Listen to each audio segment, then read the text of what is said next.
شروع کرتا ہوں اللہ تعالیٰ کے بابرکت نام سے جو بڑا مہربان اور نہایت رحم کرنے والا ہے۔ ذوالحجہ کے چاند کا وظیفہ۔ آج میں آپ کو ایک زبردست وظیفہ بتانے والا ہوں جو آج رات ہی کرنا ہے۔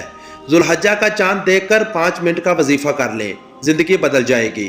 چاند دیکھنے کے بعد اللہ پاک کے ہاں ہاتھ اٹھا کر دعا کرنی ہے، یا رب کریم اس مہینے کو ہمارے لیے تو سعادت والا بنا، بابرکت والا بنا، اور اس مہینے کو تو ہمارے لیے خیر و عافیت والا بنا۔ یہ بہت ہی انوکھا وظیفہ ہے۔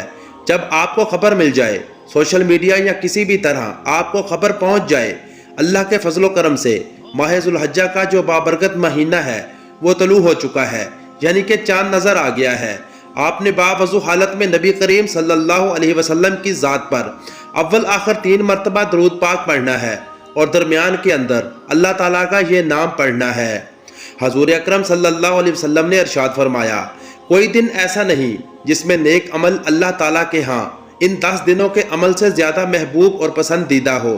ماہ ذوالحجہ کا مہینہ بہت ہی خاص مہینہ ہے، اور اس مہینے کا جو چاند ہے وہ دیکھ کر یہ وظیفہ کرنا بڑی سے بڑی حاجت ہاتھ اٹھاتے ہی پوری ہو جاتی ہے۔ غربت، قرض اور محتاجی سے اللہ تعالیٰ انسان کو محفوظ فرما دیتے ہیں۔ ذوالحجہ کا چاند دیکھنا بڑا ہی برکتوں والا ہے۔ نبی کریم صلی اللہ علیہ وسلم ہر اسلامی مہینے چاند دیکھنے کے بعد اللہ پاک کے ہاں ہاتھ اٹھاتے تو دعا کرتے، یا رب کریم اس مہینے کو تو ہمارے لیے سعادت والا بنا، برکت والا بنا، اس مہینے کو تو ہمارے لیے خیر و عافیت والا بنا۔ یہ بہت ہی انوکھا وظیفہ ہے۔ جب آپ کو خبر مل جائے، سوشل میڈیا یا کسی بھی طرح آپ کو خبر پہنچ جائے کہ اللہ کے فضل و کرم سے ماہ ذوالحجہ کا جو بابرکت مہینہ ہے وہ طلوع ہو چکا ہے، تو آپ نے باوضو حالت میں نبی کریم صلی اللہ علیہ وسلم کی ذات پر اول و آخر 3 مرتبہ درود پاک پڑھنا ہے، اور درمیان کے اندر اللہ تعالیٰ کا یہ نام یا مالک الملک پڑھنا ہے۔ اے بادشاہوں کے بادشاہ، اے شہنشاہوں کے شہنشاہ، یہ 333 مرتبہ پڑھ لے۔ یہ اسم نہیں پڑھ سکتے، آپ کے ذہن میں مشکل ہے، پھر آپ نے یا اللہ جل جلالہ 333 مرتبہ پڑھ لیں۔ اللہ کریم کے 2 نام آپ کے سامنے رکھے ہیں، دونوں میں سے جو بھی آسان لگے۔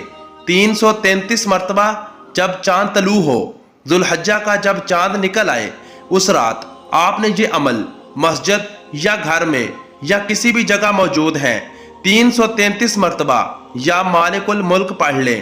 اگر یہ نہیں تو یا ذوالجلال والاکرام اور یا اللہ جل جلالہ، اس طرح 333 مرتبہ آپ ان دونوں ناموں میں سے ایک نام کا وظیفہ کر لیں، اور اس کے بعد وہیں کھڑے کھڑے آپ اپنے رب ذوالجلال سے جو بھی دعا کریں گے انشاءاللہ وہ دعا اللہ کے فضل و کرم سے قبول ہوگی۔ مزید ویڈیوز کے لیے چینل کو سبسکرائب کر لیں۔ اللہ حافظ۔